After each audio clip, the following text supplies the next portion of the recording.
Never dispute late payments until you watch this full video, because once you understand, you're going to be able to remove these late payments off your report. Now, see, where most people go wrong is they think that, hey, should I be focusing on removing late payments that have multiple late payments on a specific account?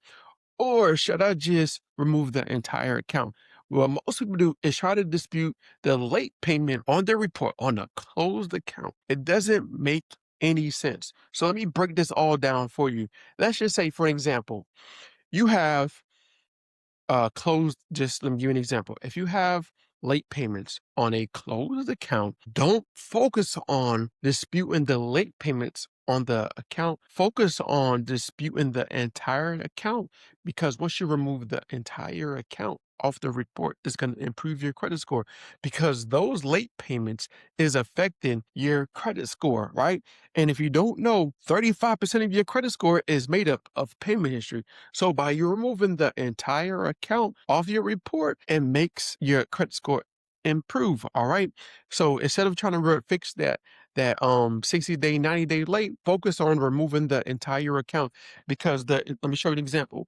The entire account gives you leverage. Leveraging the leverage, the information gives you the ability to remove the whole entire account off your report instead of focusing on the payment history, right? If we try to remove a late, don't focus on that, right? Because it takes time to prove that you wasn't late and the account is closed, and most likely you're not going to even investigate it. So what you want to do is focus on the entire account. The entire account, the information, the details gives you the ability to remove it. According to 15 USC 1681 EB, right? If you get into the book right here, this information right here gives you leverage, all right? But 15 USC 1681 EB gives you a lot of leverage to remove the entire account. Now, I know what you're thinking. What if you have a late payment, right? Just one 30-day late. Now, if you have one 30-day late and you wasn't late, yes, you can use the law to get the account removed off your report. One of the things you can do is give them a call and say, hey, this is inaccurate.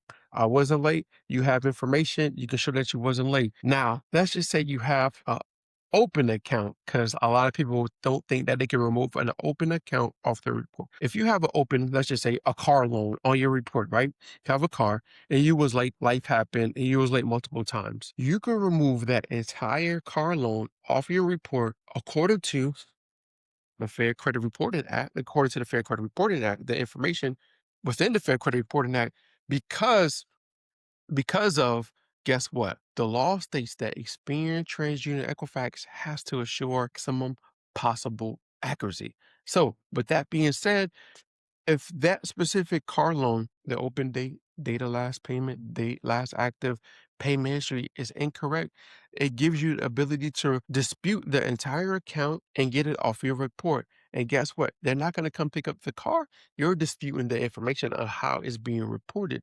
So don't focus on the late payment, focus on the account, because once you focus on removing the entire account, and I know what you're thinking, it's just late payment outweighs age. I'm gonna say it again. Payment history, 35% of your credit score outweighs 15% of your credit score. So removing the entire account is going to significantly increase your credit score 50, 100, 200 points, all depending on what you have going on with your report. Use this information, leverage it, and let's see I know your credit score is going to increase once you implement these steps and these things that I share with you.